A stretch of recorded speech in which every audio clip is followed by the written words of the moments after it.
yung gold nga, binibenta. Binenta. Ang tanong saan napunta? Ng impeachment, doon yun, bayad sila. Galit na galit ang isang steel akimbo.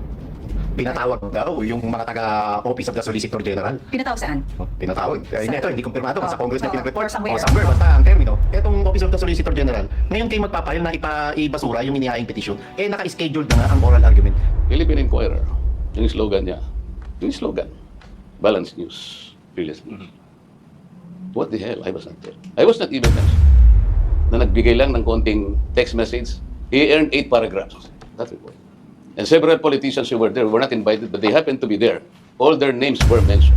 Ng isang editor. Wala ma'am. dadaan Ganun sa'yo. report. O, titignan Talagang ko na lang. inisa-isa ko lahat, pati pahit. Baka sa advertisement, baka biglang mayroong RDM man lang.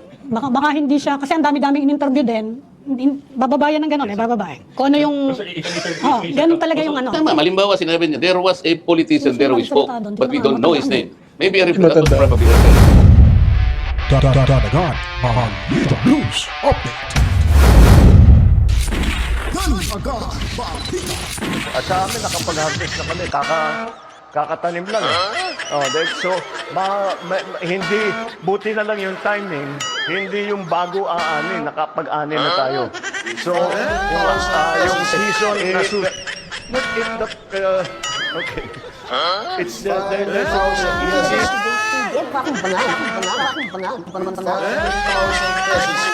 Or should I say milyonaryo? Sama-sama tayo. Bago muli na maging milyonaryo. Alright, welcome back mga kabaitaan. Nagbabalik naman ho tayo. Magandang buhay ho sa ating lahat. Luzon, Visayas at Mindanao. Saan bang mga Pilipino, saan sa ating lupalop ng ating mundo. Welcome na welcome ho kayo dito sa ating munting bahay mga kabaitaan. At sana po huwag niyo pong kalimutan, paliguan niyo po ng maraming komento at damihan niyo po yung inyong mga likes at i-share niyo po yung video ito at huwag niyo pong skip yung ads na inyong mapapanood mga kabalitaan. Then subscribe na rin at pindutin ang notification bell. And then kaway-kaway sa ating mga kapatid na Muslim, assalamualaikum sa inyong lahat dyan. Kamusta ang ating buhay-buhay mga kababayan? Heto ho. At may napapansin lang ho tayo, baka nagurgur na ho itong ating bahay mga kabaitaan. Ay napapansin ko lang po ay medyo unti-unting bumababa yung ating subscribers, no? Nababawasan ho, paunti-unti, pa isa-isa. Yung naalala ko yung DZAR ng Sunshine Radio, yung kanilang subscriber ho ay umabot ng kulang-kulang kalahating milyon. Kalaunan ho, tinatanggalan ho ng mga subscribers, no? So matindi talaga itong administrasyon ito kahit pati tayo ay parang nadamay na rin sa mga kabalitaan. So mantakin niyo po meron na ho tayo nung nakaraan ay 53,843 rather. Ngayon parang nabawasan ho ng 10 or 11 subscribers. Anyway, lalabanan pa rin ho natin yan mga kabalitaan ha.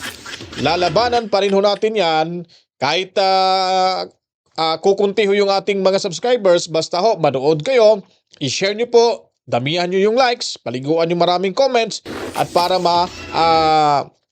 makita ho ng mga kababayan natin abroad at sa buong bansa, mga kabalitaan. Okay lang ho sa atin yan. Hindi kawalan ho sa atin pag gugurgurin yung ating munting bahay, mga kabalitaan. Ang importante, tuloy ang ating laban para ho, na ipanalo ho natin si VP Sara Duterte at yung 10 tumatakbong senador sa ilalim ho ng PDP laban. Isama na ho natin si Dr. Richard Mata para ho tayo ay makumpleto at madumina ho natin yung Senado, mga kabalitaan.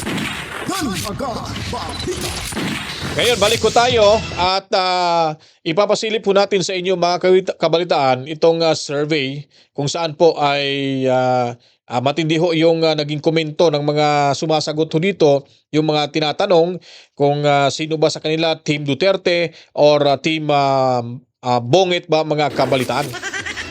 So, panoorin nyo po at kayo na pong humusga dito mga kabalitaan. Sigurado pag social media, panalo na ho tayo. Pero ang may papakita ko dito sa inyo, si Congressman Marcoleta ay hinarap niya po yung TV5 anchors. Kasama na rin si Cheryl Cusin, yung si Ed at saka yung isang babaeng laging paos. Yung sabi ko na baka Marcos mga kabaitan, nakikita ko kasi may pagka-bias ho ito. So now, parang parang naging konfrontasyon ang nangyari ho. Instead na siguro kukuha ng idea or interviewin itong si Congressman Marcoleta, ay itong portion natin ipapakita sa inyo kasi pinutol ho nila in-splice ho nila mga kabalitaan. So, parang ang punto sa video ito ay kinumpronta ho ni Marcoleta itong tatlong anchors na patungkol ho sa pagsusulat na hindi daw siya kumbaga hindi daw siya na mention, hindi daw siya o kahit yung kanyang speech hindi man lang naisulat, parang makikita natin na bias ho talaga mga kabaitan. So ipapakita ko po sa inyo dahil utal-utal ho itong mga tatlong anchorman or anchors sa TV5 mga kabaitan. At ngayon naman po si Kimbo ay pinapagalitan di umano ang mga personnel dyan sa Office of Solicitor General dahil siya ay ayaw at natatakot humarap po mga kabaitaan sa Korte Suprema. Dahil daw hindi daw siya ipinaglaban ito, hindi daw tinutulan yung naging pagpapalabaso ng summon or ano bang term niya, summon ba no? So summonan pa rin yun, no? Na i-invite o papuntahin, no? Ipapaharap po nila itong si Kimbo para ho malaman kung ano ho talaga ang mga sinasabi ho nito patungkol sa Vice Cam report. Talagang shalala na itong babaeng to mga kabalitaan. So maya-maya po may ipapakita ho natin dito mga kabalitaan at dito muna tayo sa survey. Panoorin ho natin to mga kabalitaan. Ang naisip ko doon, pandemic, kung hindi si Duterte, kung sino-sino lang na naging presidente, paano niya pakainin yung tao sa buong Pilipinas? Hindi nila kaya ayuda nga pinipili lang. Pero si Duterte, ako nakatanggap ako ng 2 beses ng tag 8,000. Kay Duterte? Kasi pero ngayon kay Marcos, kay Marcos nakatanggap ka ba? Ni piso. Wala. Team Duterte, Team Marcos po. Team Duterte. Bakit po Team Duterte? Team Duterte mayroong pagbabago. Opo. Itong Team Marcos, walang paninindigan, walang prinsipyo, maski mali, tinatama. Hindi pwede. Hindi pwede. Kapol ni Kuya. Lahat ng mga Pinoy kailangan matalino. Huwag magbuko. Kaya kung buko, ibuto nila si Marcos. Pero kung matalino sila, ibuto nila si Duterte, may pagbabago. Tama. Sir, paboro ba kayo na tanggalin sa pwesto, impeach ang ating Vice President? Hindi. Bakit po? Walang kasalanan si Duterte, si Juan. Inday Sara, bakit? Opo. Lahat ng mga kasalanan bininta nila fabricated, gawa ni Lisa, gawa ni Romualdez, Tabaloslos, gawa ni Marcos. Si Marcos, walang paninindigan, walang prinsipyo, sunod-sunuran. Kanino siya sumunod? Kay Lisa, kay Tambaloslos, Martin. Sir, sa magtatatlong taon na po si Marcos Jr. Sir, anong grado mabibigay mo sa kanya? 1 to 10, sir, 10 yung pinakamataas. Dito ko sa 5. Alam mo bakit? Okay sana siya. Pero wala siyang prinsipyo, wala siyang leadership. Nadidiktahan. Mali. Anong parang tuta? Kung saan ka hinihila, sunod-sunuran ka lang? Mali. Yun ba ang mamamahala ng bansa? Mali talaga. Sir, may nakakatanggap po ba tayo ng mga ayuda galing sa gobyerno katulad ng AKAP, TUPAD, AIX? Yan ay mabuti. Opo. Pero alam mo bakit ang disadvantage yan? Pira ng bayan, pinamimigay nila. Dinawasan yung gold nga, binibenta. Ang tanong, saan napunta? Ayan, tama sir. 100% saan napunta? Hindi lang nila sinasabi kung saan napunta yung mga papel ng impeachment. Doon yun, bayad sila. Number 1, yung Quadcom, bayad yan. Kung saan napunta, kung yung maingay, kapati sa Senado, bayad yun sila. Lalo na yung NBI, Siguro, hindi lang nila kuan yung Supreme Court, kaya kabado sila ngayon. Oo, kasi pinapatawag sila. Oo. Sir, ang masasabi nyo doon sa may napirma na Blanco, doon sa BICAM? Ayun. Pangkurap talaga yon. Kasi saan napunta? Doon sa gusto lang nakawin ng pera. Yung mga mali doon eh. Ano po yung masasabi nyo na inano po ni Atty. Vic Rodriguez po na 65% ng ating budget for the year 2025 ubus na po, nagamit na. Naipamahagi. Wala na Dahil pamahagi na nga. Yung sinabi ko kanina, bayad na nga yun. Kaya nagsipipirahan yun eh. Kaya nagawa yung impeachment na yun eh. Ito ang totohanan. Ang impeachment kasi, kasalanan ni Sara. Di ba sinabi na ni Sara, yung sinabi nila, how come nawaldas yung pira within 11 days? Totoo yun kasi ginipit nila. 21 na ng December nila binigay. Opo. Para ma-liquidate ng attorney niya, ginawa ng paraan para hindi masakay for the following year. Kasi makarga ng following year kung pabutin pa nila ng sunod na taon, di ba? Tama, sir. So, liquidate agad. Pero nung pagbigay nung pera, naka-envelope, may kaakibat na filing sa case. Di ba? Tama yon. Sinabi ni Sara yun eh. Tama, sir. So, ibig sabihin, hindi talaga kasalanan ni Sara. Natural, i-liquidate niya. Kaya kaagad niya, bayaran niya yung may 2 general yun kasi pangbayad sa kuan yun eh, mga escort niya. Sir, anong panawagan nyo po doon sa ginagawang hearing ng mga Quadcom na yan, sir? Jesus. Ito masabi ko dyan. Itong si Romualdez, itong si Lisa Aranita Marcos, itong si Marcos, mali. Alam mo bakit? Lahat ng mga tao na yun, mga leftist yun eh. Ipapayag ba ang taong bayan nga mismo yung mga leftist nga kinukulong noong unang administration, pinaghuhuli yun. Ngayon, binigyan ng katungkulan sa government. Sila ngayon naglilitis. Di ba mali? Mali, sir. How come yung mga NPA magiging judge? Loko-loko. Sir, kumusta naman yung mga presyo ng pangunahing bilihin? Ramdam ba natin? Mataas ba? Mababa? Mataas talaga. Yung sinasabing 20, wala mang nangyari. Sana yung 20 natin hanapin? Wala akong makikita. I-video mo nga yan. Oh. Ayan, oh. Saan yung 20 dyan? 50, 55, Video mo nga yan. 48, Wala talaga. 50. Tapos, sir, yung budget ng PhilHealth, di ba? Siniro subsidy tayo. Inubos nila. Opo. Alam mo na kung saan nagpunta yun. Kung saan na-process yung impeachment trial na yun. Kaya nagkatsatsatsa na yun. Sabi nyo kay Rapi Tulfo sa Senado. Medyo Alright, so patuloy na ho natin dito kasi allergic tayo sa allergic tayo kay Rafi Tulfo ngayon mga kabaitan kasi parang tahimik na, hindi na bumubula yung bibig mga kabalitaan. Hindi na basang-basa. Ngayon, ewan ko lang, pati nga yung issue sa PCSO, parang nanahimik si Rafi Tulfo mga kabalitaan. Ewan ko lang Wala akong sinasabi mga kabalitaan. Anyway, dito ho tayo muna. Dito muna tayo sa kay Kimbo. Lipat ko po kayo kay Kimbo mga kabalitaan. No? At yun nga po, ay dito talagang galit na galit daw. Inis na inis daw. At takot palang humarap itong si Kimbo sa Korte Suprema mga kabalitaan. Kinakarma na ho sila pa isa-isa. Inisa-isa na ho sila na sinisingil na ng panahon sa kanilang kabalastugan dyan dahil pinagkakaisahan nila hindi lang si Inday Sara Duterte pati na yung taong bayan na bumoboto na 32 million na bumoto kay Inday Sara Duterte mga kabalitaan. Kaya pag panahon na nga ang sisingil ay wala kang kawala ho dyan. Yun ang sinasabi ko dati mga kabalitaan. Panoorin natin to. Kung wala kang itinatago, bakit takot na takot kang dumalo?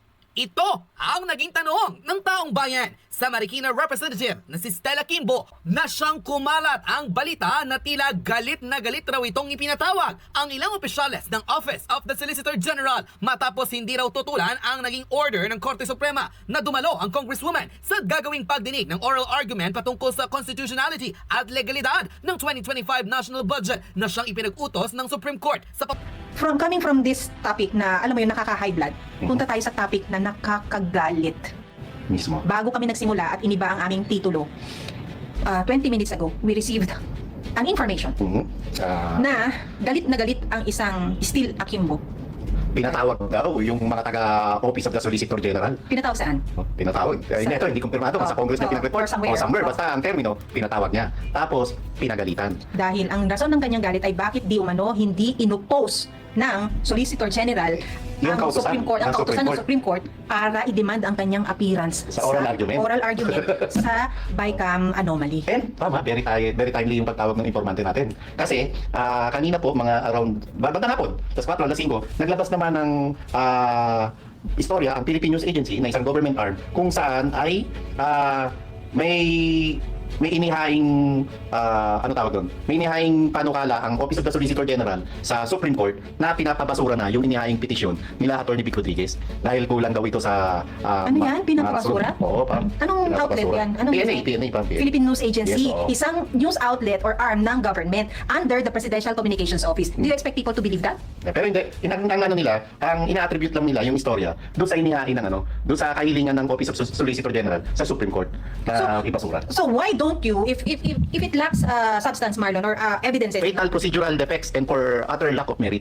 hindi pa nga dinidinig, meron na kayong meron na kayong... Kaya nga sinasabi ko nga, this was posted 3 hours ago Kaya ako sinasabi na medyo timely yung nakuha nating impormasyon. Kasi baka ito na yung sagot na Solgen dahil baka nga napagalitan sila. Resulta. And medyo daring yun Congressman ka, papagalitan mo yung abogado ng gobyerno. Yes. Diba? Ang Medyo, kapal na mukha mo, Stella Kimbo. And kaya yung ibang tao ngayon sa Solgen office hindi ko sinasabi doon na source medyo dismayado ngayon na bakit mo sila papagalitan. Kung wala kang tinatago, Stella Kimbo, hindi ka dapat matakot na humarap sa April 1, April 2, at April 3 na oral argument sa Supreme Court sa Baguio City. Ito patanong lang naming itotono. Ang hinihingi, di umano, ng isang Stella Kimbo ay kung papaano pwedeng hindi umattend sa hearing or i-delay ang hearing ng BICAM anomaly hearing sa Supreme Court until the campaign or the election is over. Dahil Kasi ang maapektuhan daw ang kanyang kandidatura. Yes. So, guys, this is that is a question actually. Stella Hindi Kimbo. katotoo na ang peg mo ngayon, Congresswoman Stella Kimbo, ay ipa-delay or delaying tactics ang gagawin mo para hindi ka maka-attend sa oral argument sa Supreme Court. Pero Marlon, ang isa pang nakakagalit dito is the audacity of Stella Kimbo na pagalitan ang Solgen and Solgen's office. Para ipatawag mo. At para sabihin na how dare you not oppose Supreme Court's order for my or her presence doon sa hearing Hindi na natin yan. alam, ano bang dadaan ba ang budget ng Office of the Solicitor General sa APRO? Bakit ganun kakano, no? Alam mo, yung audacity mo, ganun na lang no? Na Ano ba tagalog ng yung apog mo? yung ganun nga katapang yung mo, di ba? Yung kapal mo. Yung kapal, yung kapal ng apog mo, yung buwisit na walang hiya ka. Nakakainis. Volpin nga yung mikropono nilala ko And ano kaya no? Ano kaya ang gagawin ng Supreme Court sakaling hindi dumating ang isang Congresswoman Stella Kimbo at etong Office of the Solicitor General ngayon kayo magpapile na ibasura yung inihaing petisyon naka-scheduled na nga ang oral argument. So Hindi Marlon, ang isa pang argument actually is yung hindi pa dinidinig, meron na kayong meron na kayong pag-i-impose na ito, this lacks merit and process something. Kailangan magsalita ang marami, Marlon, dahil lahat gagawin nila, mapigilan lang ang grupo ng Atty. Vic Rodriguez at Congressman Sid Ungab na sumalang dyan at i-expose ang katotohanan. Alam mo yun, Marlon, kasi very specific ang Supreme Court na ipinatawag ang isang Stella Kimbo. And ako maiintindihan ko bakit ngayon nangangatal at talagang umuusok ang puwet nitong si Stella Kimbo, Marlon. Dahil kung ganito palang kaaga ay nagpapakita na siya ng takot at ganito palang kaaga ay meron na siyang mga ganyang, may mga ganyan na siyang arrangement na pwede bang ma-delay, pwede bang ganito, pwede bang ganyan. I would like to believe internally there is already a struggle between Zaldico and Stella Kimbo. Maganda sana kung i-delay ho nitong ni Stella Kimbo at tapos sasabihin din ng Korte Suprema, sige, hindi ka dumalo. Show cause order. Parang sa Parang sa mayabang kapulungan mga kabitan ba? Pag hindi dumalo, may show cause order na. Tapos, pag hindi pa rin dumalo, isasampay na. Ganun ho sana. Hindi natin alam yung ruling sa Korte Suprema pag ganitong oral arguments mga kabitan. Hintayin natin. Malay ho natin, baka masapi na to. Pagkatapos masapi na, at iko-contempt na to at kulong itong si Stella. Talagang matitikman yung cite in contempt nito kung meron man. Hindi ko sinasabing ganun mangyayari mga kabalitan. Ina-anticipate ko lang na hopeful lang ako na sana ganun din ang gagawin ng korte para matikman din, maranasan din ni Stella Kimbo yung kanyang kagaspangan, mga kabalitaan. Yung kagaspangan ng mukha nito ay talagang ninipis ho. Kasi wala na siyang, hindi na siya magme-makeup, wala na mga burloloy sa katawan pag nakulong na ho ito. Ay nako, ewan ko lang sa iyo Stella Kimbo, hindi mo kasi iniisip eh. Nagpapagamit ka kasi kay Tamba. Yung mukha mo, tingnan mo yung pagmumukha mo. Hindi ko naman sinasabing gumagamit ka ng utot ng demonyo ha. Tingnan mo, hindi ka pa nga umarap dyan sa hindi ka pa nga umarap sa Korte Suprema, pero yung mukha mo parang gusto mo nang magbigti. Ano ka? Ito na yun natin dito mga kabalitaan. Naniniwala ka? Oo, niniwala ako. Pam, ano kaya, no? Biglang bago mag-April 1, nagsakit-sakitan ang isang Stella Kimbo para hindi lang ma-attend, no? Na oral argument. Kasama sa ano kaya? Ano lang to, kwentuhan lang to.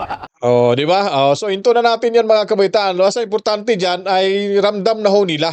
Talagang sila na naman yung nabubuwes ito. At sila naman yung nangangatog ngayon mga kabalitaan. Dahil kung ano po yung ginagawa mo sa kapwa mo ay ibabato rin ho yan sa iyo pabalik mga kabaitan. What others do unto you, I do not do unto others what others do unto you. Tama po ba? So, ay nako. Ewan ko lang, excited na ako sa mga mangyayari ho dito mga kabalitaan. Kasi nga, sabi ko nga sa inyo, sabi na ni VP Sara Duterte, ang gaba, dili magsaba. Kaya, hintayin na lang natin kung anong mga posibilidad na mangyari pagkatapos dyan sa Korte Suprema sa kanilang Vice Cam report. Kasi itong si Stella Kimbo, mabunga nga rito eh. Basa rin bibig nito mga kabaitan eh. Matakin mo, lakas ng loob na sinasabing, totoo, may talaga yan, may blanco. Hindi rin nagbabasa pala to eh. Kaya siguro, ano kayang sinasabi ng mga kasamahan niya doon nung time na sinabi niya na, hindi, inamin niya na may blanco. Kasi marami yung mga young guns, yung isa diyang si Ortega. Ewan ko lang kung totoo ba yung kumakalat sa social media ngayon na, nagbading-badingan daw. Ewan ko lang kung bading ba talaga o nagbading-badingan o baka pang-inis niya lang yun mga kabalitaan sa kalaban. Sila dyan, grabe ho sila pag makapagsalita. Akala mo sa kanila lang yung Pilipinas mga kabalitaan. Anyway, dito ho tayo, lipat tayo kay Congressman Marcoleta. Dito ho, humantong ho ito sa konfrontasyon ni Marcoleta sa tatlong anchors diyan sa TV5. At kung ano ho ito mga kabalitaan, kasi utal na utal ho sila, parang hugas kamay. Hindi ako parang ganun eh. At panidepensa ho sila sa kanilang sarili, naging defensive ho sila. At si Marcoleta ay attacking ho. Harap-harapan po yan ha. Walang takot na kinumprunta, harap-harapan ang tatlong anchors ng TV5 mga kabalitan. Panoorin ho natin to. Mama, pasensya ka na. There was a huge rally on January 13. I think you know about that rally. I am part of that rally because I was one of the speakers. I spoke for about 1 hour. January 14 or the next day, it was supposed to be reported by the broadsheets, by Philippine Inquirer. Yung slogan niya. Balanced News, previously. What the hell? I was not there. I was not even mentioned. It is as if I did not exist. There were 3 reporters who wrote that report. Andun ang pangalan because I kept the particular publication. With all due respect now. Philippine Star. What was the slogan? Truth shall prevail. And there were 8 reporters who reported that particular incident. 8. So 8 plus 3, 11 reporters. Nobody saw me in the rally. Nobody heard me. Why? It is as if I did not exist. The Senate President who was not there, na nagbigay lang ng konting text message, he earned 8 paragraphs. That report. And several politicians who were there were not invited, but they happened to be there. All their names were mentioned. But the guy who spoke for at least an hour and provided the context of that rally, I was not there. I mean, you want to go, no? How do you call this? This is. Ang kinabahan na yung tatlo dito mga kabalitan, baka iniisip nila na baka makagaya tayo ng ABS-CBN na matatanggalan tayo ng prangkisa pag nakalusoto ito sa Senado mga kabalitan. Yari tayo dito. Kaya careful itong tatlo eh. Yung itong matandang isa, yung naka navy blue ba yan, ay talaga hugas kamay ho siya eh. Hindi ako noon. hindi nyo matandaan mga kabalitaan. Si Cheryl naman ay talagang medyo ano siya, bilang yung yung matipid siya sa kanyang mga pagtatanong dito. Itong sa gitna, itong si Ed, ay dumidepensa ho sa dalawa at saka sa sarili niya at sa company ho nila na ganito daw ganon, sometimes daw ganito hindi masasama, hindi lahat to masasama yung mga important person, parang ganon ba? Panoorin ho natin to dito mga kabalitaan. The media in this country. I meant it because I said, Mr. Chair, I want you to invite these two proceeds. Oh, okay. So you made a motion to invite Star and It was not a motion. I requested. Kasi hindi raw ako pwedeng mag-motion because I am not even a part. Hindi raw ako member. Pati yung tingnan mo, I moved to cite in contempt yung isang vlogger na pinagsabi na nag-vlog siya. Sabi ko, may I ask you, sir, meron kang vlog dito, ikaw pala ay abogado at sinasabi mo ngayon, you're even teaching in the Ateneo Law School. Ito po yung vlog mo. Huwag kayong maniwala sa pakulo at panlilin lang ni Marcoleta. Will you please tell me, sir, your basis ng aking panlilin lang? He wasn't able to say any. Ikaw ka ako, manlilin lang eh. Yung iba kaya hindi ako nagagalit. There are some basis, maring nagkamali siya ng pag-interpret. Pinapatawad ko siya doon. Like yung isa, nakita niya yung billboard namin, dalawa ni Pastor Kibuloy. Napagkamalan niyang akong gumawa, ma'am. Yan, si Mema na yan, si Mema. Tingnan mo kanya yung Marcoleta, walang kahihiyan yung tao na Si Mema na yung tinutukoy dito. Gusto na siyang ipatiwalag. Akalain mong gagawa siyang gano'n, isasama niya yung taong yan, na ganito at ganyan. Hindi man lang niya na-research eh. Hindi man ako gumawa nun eh. Nabigla nga ako eh. I-clarify ko lang, we don't willfully censor anyone sa dyaryo namin. Kung nandun siya sa story, pagsasama-samahin yan eh. Yung lahat ng reporter na yun, pagsasama-samahin lahat ng story nila, ng isang editor. Wala ma'am. dadaan Ganun sa- reported. titignan Talagang ko na lang. inisa-isa ko lahat, pati pahit. Baka sa advertisement, baka biglang mayroong RTM man lang. Baka hindi siya, kasi ang dami-daming in-interview din, bababayan ng gano'n bababae. Kung ano yung, ganun talaga yung ano. Tama, malimbawa sinabi niya, there was a politician there who spoke, but we don't know his name. Maybe that was probably referred. Wala eh. I understand your concern. Pero sir, also something about the two processes. Yes. Hindi po lahat ng, sa isang rally, hindi lahat ng nagsalita ay ililista. Hindi namin maano. For example, the best example sir, pag may protesta ang kaliwa, for example, kahit tatlong oras nagsasalita Hindi namin yun mailalabas lahat. Hindi binabanggit ang pangalan. It happens sir. In the end, It happens a lot, actually. The reporter will decide for Yung himself. rally namin, 4 lang kaming nagsalita. Yung 3, these are members of the hierarchy. Hindi sila Na-mention kalusot. ang pangalan. No, yun. So parang sinasabi niyo po na left out kayo. Ako ang nagsalita ng pinakamahaba na 1 hour and I provided the context. Kasi ako lang ang pwedeng magsalita noon, hindi sila. Ako lang. Ma'am, kahit na ba isang sentence lang? This is it doesn't necessarily mean that they did not see you or mind you. It's just that perhaps I can't speak for the reporters because I was not there. But it's also possible that the reporters in the end thought na ito yung kailangan ko ilagay. Oh my God. Ed, ang lalaki ng billboard na yan. And this rally reverberated in the entire country because there were 13 other areas. The first is in Luneta. There are other 12 areas Kaya nga. in Mindanao. Andun ako lahat. Okay. Tapos hindi man lang ako na... Why would you not Patay kayo mention dyan. that? Hindi, Why so? hindi ko po alam yun. Hindi, Hindi yun na nga, alam. kaya nga sinasabi ko, kasi maganda yung tanong ni Ma'am Cecil. Hindi ka ba trust kasi so how can you tell this? How do you describe what's happening in this country? So you don't believe in the survey? Not anymore. You think po ay nakakaapektuhan yung pulso ng masa sa pag mga lumalabas na survey? Nakakaapekto po yun? Yun ang aking ikinalulungkot at ikinatatakot. It could be a mind-setting strategy.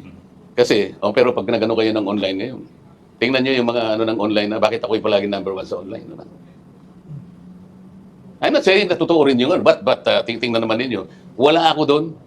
Pero pasok kayo sa online. Pagkatapos sa online, number 1 ako. I just have to take note of this particular point kasi we cannot just say na palibasa hindi po lumabas yung pangalan. Dapat kasi mga kabaitan, hindi lang ho yung ibinabalita ng mainstream media, pati yung survey ho na binabayaran, no? Kinokomisyon ho ng private individuals na alam naman natin na ito ay mind conditioning ho para mga tao maligaw. Dapat. May mga online survey na naman ho, gaya ng Arclight o Archlight. Dapat ibinalita rin ho nila yan para at least naman magkakaroon ho ng balanse, mag-iisip yung taong bayan. Hindi ko kasi nila Mas legit pa nga yung online survey kasi nga walang pera involved ho doon. Kusa ho yung mga tao, papasok dyan sa isang site or sa isang page, magre-reply lang sila dyan, magkiklik lang. Pindot-pindot lang sa mouse, wala, nakapag-vote na ho sila. Yun ay legit talaga. Walang pera, hindi mababayaran ng pera yung online survey. Kasi makikita mo naman sa social media. Itong survey ng mga pinagbabasihan like SWS, Octat, kung ano-ano pa dyan, hindi natin alam kung saan sila nagsisurvey. Malalaman lang ho natin na, may survey na pala dito sa lugar namin. Wala nga ako natatanggap na form para sa survey na yan. Di po ba? So yun ang malaking pagkakamali or talagang dapat ayusin ho ng mainstream media yung kanilang pagbabalita. Pag survey na yung pag-uusapan, dapat both sides makikita ho nila. Panig ho sa online, panig ho dito sa mga actual na survey or sabihin natin nag-face-to-face survey, dito online survey, para at least, di ba, makita natin yung difference. Kaya ngayon, ayaw ho nila talaga yung social media kasi ayaw talaga nilang maibalita at maipaalam sa taong bayan na malakas yung Duterte sa social media, mga kabalitaan. O tayo lang mga vloggers ang lagi hong nagsasabi na malakas talaga yung Duterte sa social media. Ang Team Duterte, ang Team Suka, PDP Laban, malakas ho talaga. So dito sila nagkamali at ngayon kinumpronta na ho, parang utal-utal na. Panay depensa na wala naman sa ayos. So nakahanap po sila ng katapato dito na alam niyo mas Marcolita talagang yung imukha pa lang nito Hindi mo minsan lang ito nakikita nakangisi, tumatawa. Lagi nakasimangot to si Congressman. Pero hindi ibig sabihin na nakasimangot, galit na ho. Ganun lang talaga. Di po ba? Kaya ilang dyan na i-interviewin si Marcolita dahil talagang straight to the point. Punto por punto po ito, mga kabaitan, magsalita. Doon sa dyaryo, hindi ibig sabihin po na kayo'y single out. What does that mean? That does not mean that we're singled out. Hindi po kami nagsisingle out na kahit sino. I think that's also unfair Yes. to talk to reporters and editors that way po. I'm sorry, but... And I am talking about 8 reporters. Yes, sir. Isa yung isip nila na hindi nila ako nakita. I spoke for at least an hour. Escudero was not there. At nag-send lang siya ng text message. Reaction He na earned talaga, 8 pages of that report. I don't know how we justify that. Sir, for I'm not reporter- saying na, well, I guess baka saying baka... Hindi po kami nagsisingle. I promise you, hindi But nagsisingle how out. would you Ay, nako. Atay kayo kay Marcolita. Talagang, wala ho talaga kayong lusot dyan. Pag si Kong Marcolita na yung kaharap ninyo, mga kabaitan, napakahirap po pag siya na yung kaharap nyo. Kaya mga kabaitan, laban lang ho tayo. Tuloy-tuloy lang po lamang ho tayo sa ating pinaglalaban. May panalo ho yung PDP Laban, yung mga kandidatura ho, mga senatorial candidates, at si Dr.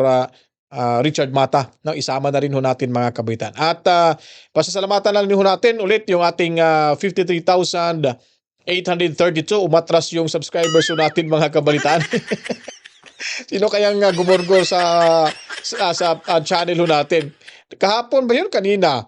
Parang 53,843 na. Ngayon, umatras ho. Naging 832 na lang mga kabaitan. Anyway, hindi naman ho mabigat. Siguro baka yung mga espiya ho natin yung biglang nawala mula sa kabilang kampo mga kabaitan. Kaya nabubwisit na siguro to sila na lagi ho nating dinidipinsahan yung mga Duterte at totoong mga balita ho natin dito. Kaya medyo nag-withdraw na sa kanilang suporta dito sa Danagan Balita mga kabalitaan. Sana po bago matapos ang taon, naabot na ho sana tayo ng 100,000 subscribers mga kabalitaan. Alright? At sa lahat ng mga Pilipino sa mga lupalop ng ating mundo, mabuhay ho kayong lahat. Ingat-ingat na po tayo. Luzon, Visayas at Mindanao. Lalo na po yung ating mga sinasaluduhan lagi, yung ating mga bagong bayani ng ating bansa, ang overseas Filipino workers. At sa lahat ng mga kapatid nating Muslim, mga... ano bang tawag nun? Mga kapatid nating Muslim at ano pa nga ba yun? Yung mga religious sector at kung ano-ano pa na nagpapakita ng suporta kay Tatay Digong Duterte at sa Team Duterte, Team Suka, mga kabalita. So, sino pa ba? Wala na ako nakakalimutan, di ba? Meron pa si Mami Rose at Daddy Berting ho. At Tubi, sa lahat ng mga Tubi's family dyan sa Cebu, maraming salamat sa ating mga moderators ho. At maraming salamat din po sa ating mga silent viewers at Team Replay, mga kabalita. Huwag niyo pong skip yung ads kung inyong makikita or mapanood ho sa mga video inyong pinapanood. At paliguan niyo po ng maraming komento, reaction, opinion. At damihan niyo po yung ating likes sa ating video para naman ho mapadpad ito kahit saan-saan sa ating mundo. Kung mag-comment ho kayo, lagyan niyo po sa bandang huli all the way from para maging masaya ho tayo lahat mga kabataan. Ako po'y magpapaalam na. Kita-kitsa naman tayo sa susunod mga oras, araw. To God be the glory. Mama, chip-chip! Peace out! Dan agad, balita.